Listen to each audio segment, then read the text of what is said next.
What's up guys, Darkdally here playing Ghost Recon Wildlands, and today I want to start a series going over some of the best outfits that I and you guys have come up with over the course of this game. And so each episode I'm going to feature a few cool outfits and show how to build them, maybe spark some inspiration and definitely get some ideas from you guys. I decided to do this because in one of my most recent videos where I collaborated with real-time commanders and we did that milsim tactical op in San Mateo, I got so many comments on my outfit and people asking me what went into it.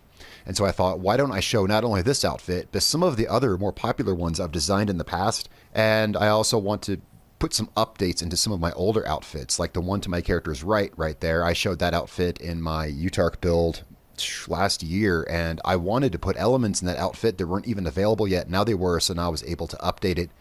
And so here we go, guys. Let's have a look at these outfits. Now, Weaver is not part of this. Weaver's just wearing what I had him wearing. I'm only showing, this episode is to show 3 outfits. And then there in the back, Midas is wearing my EKO Cobra outfit, which was one that I liked so much, I wore it for a really long time.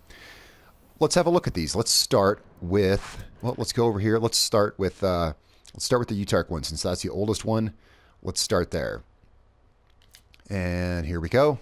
All right, so the UTARC build, which was featured in my UTARC Elite custom character build video, and I'll have a link to all these builds that the outfits apply to in the description of this video below. UTARC is actually a special, or was actually a special police unit in Bolivia, and I found it a fitting character to fit in the game, and this is as close as I could recreate them in the game.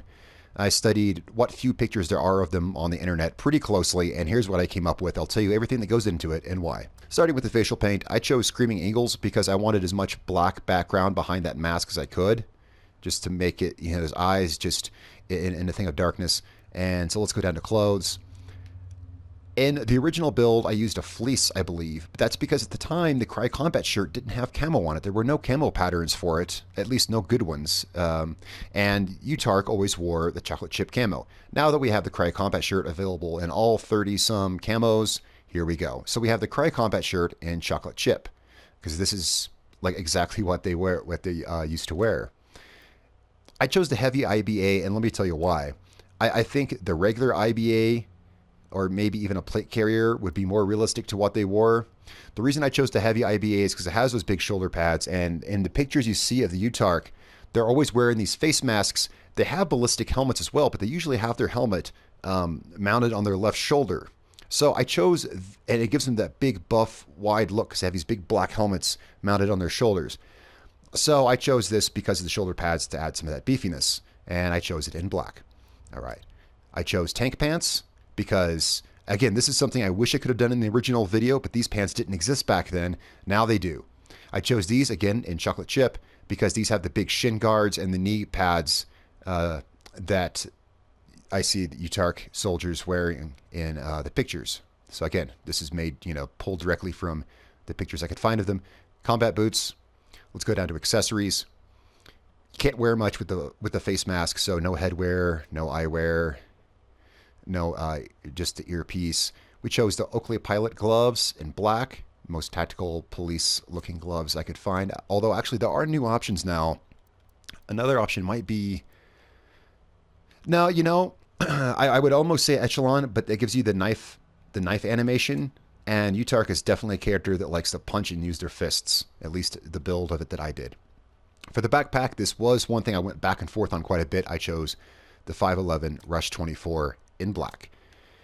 Now, one note about the vest, this is not on my character, and this is, of course, one of my AI squad mates. If this was on my character, I would use my SMG in my main hand because it gives you that radio and the SMG magazine pockets, and it looks more like a police vest than this does. This looks a little more military. So if I was wearing this on my character, I would have my SMG in my main hand. All right, let's have a look at the EKO Cobra outfit. This was one of my very favorites, and looking up EKO Cobra, there's substantially more info on them than there is on UTARC. They're pretty popular and have been very well known for the last 40 or so years. So there's a lot of different outfits and a lot of different ways they dress, but this is the most common, this is the most common way I see them dressing. Again, I would have my SMG in my main hand, so I'd have that police look because EKO Cobra is a police unit. They're an Austrian police unit. And again, I will have the associated build with this. I did a whole build video on it, how to play it, what weapons to use, what tactics. That link will be in the description of this video. I didn't use any face paint at all on this. So let's start with clothes. Cry Combat shirt. I mean, it's kind of a really good go-to top for pretty much anything. And I chose it in olive drab. For the vest, I chose the IBA in black. It's a really good looking police style vest, especially if you, again, if you have your SMG in your main hand, you'll have a radio and you'll have SMG magazines, and it looks good. I chose tank pants again here too. Just maybe I have a weakness for them. I like them. And I chose these in olive drab. But again, I matched this as closely as I could to the actual real world police unit. And I chose combat boots. For accessories, I chose the ESS ballistic goggles in black. For face wear, I chose the one-hole balaclava, excuse me, in black. And then I chose the chopper helmet. This is usually the helmet I would see them wearing in pictures and videos online. I would usually see them wearing a helmet very much like this. And so I chose this one. All right. Whoops, we're not done here yet. Earpiece because, well, you can't have a headset with this helmet. It has a built-in headset.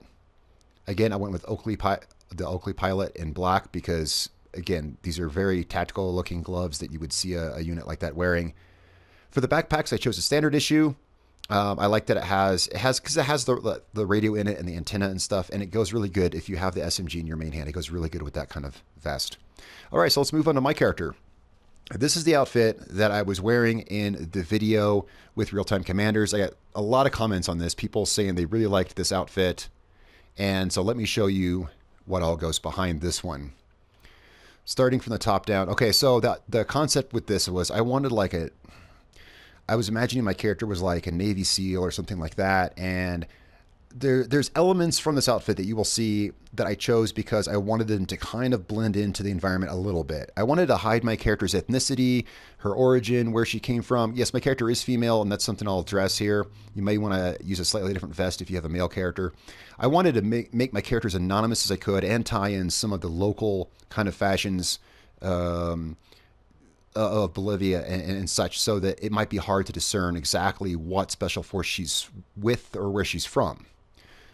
That said, I decided to cover her face as completely as I could, and I chose the Bravo facial paint is what I chose. And it matches the outfit pretty well. Let's go down to clothes.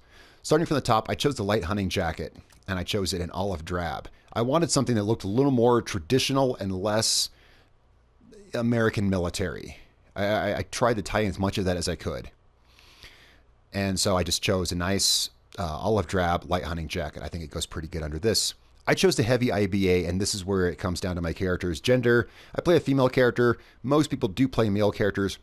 And the reason I have the heavy IBA, I don't think that my character would be wearing one. I chose it because she doesn't have the broad shoulders that the male character has, and her arms are much skinnier. She looks a little weak with just the regular IBA. It makes her character look a little weak. So that's my decision behind that. It's totally up to you. And of course I used US Woodland. If you couldn't tell, I used US Woodland on this.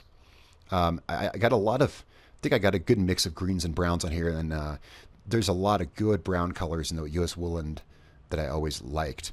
So let's go down to pants. I actually chose the tracker pants. And this is again where I'm kind of tying in some more traditional South American look to the outfit.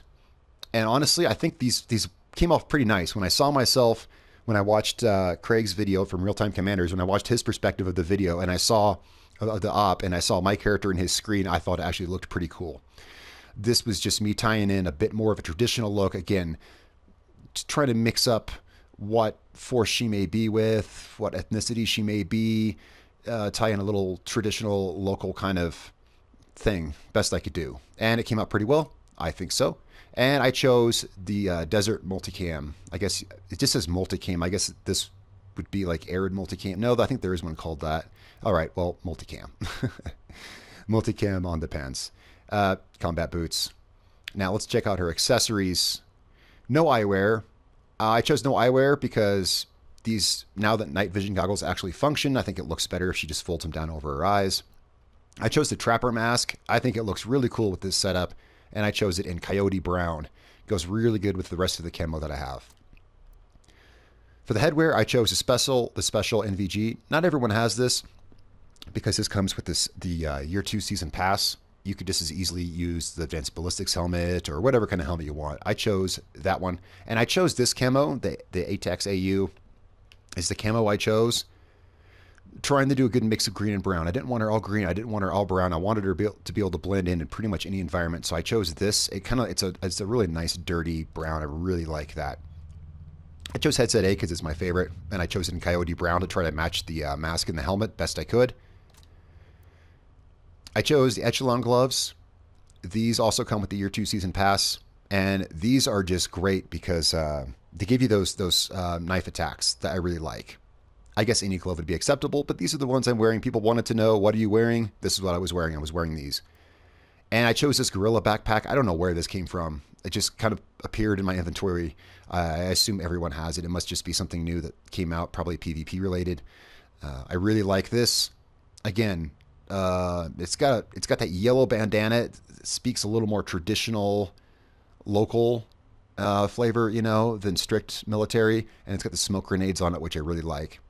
So that's the outfit that I'm wearing, and that's the remake, my new remake of the UTARC outfit and the EKO Cobra outfit.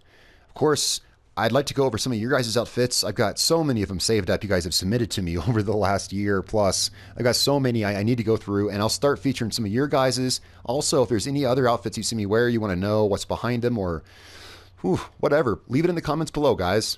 All right, thanks so much for watching. It's been really fun. I like making outfits. It's been a real pleasure, guys. I'm Darkdally. I will catch you all next time.